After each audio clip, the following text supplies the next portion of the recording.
Me he notado bastante bien. He visto que al principio los compañeros hicimos un corte entre 4 compañeros en los primeros llanos.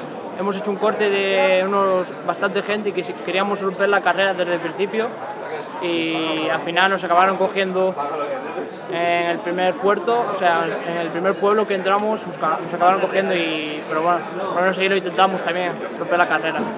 ¿Este último puerto?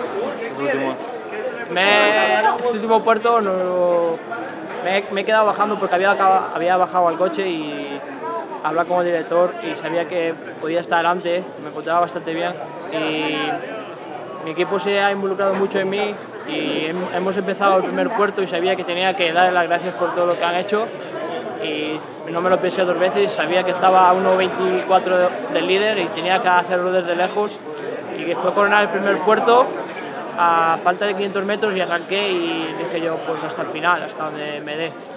Teníamos la opción de Víctor Zuco, que estaba a 33 segundos, también queríamos ayudarle a él, que yo por ejemplo quería ayudarle porque lleva todo el año trabajando mucho para mí y para mis compañeros, y al estar él delante nuestra queríamos también ayudarle un poco, pero he visto que en el puerto iba un poco mal y dije yo, bueno, pues lo voy a intentar yo y a ver si por lo menos somos capaces de llevar la general para casa. ¿Cómo lo ves? Desierto de Las Palmas, se corona 20, bajada rápida, ya no.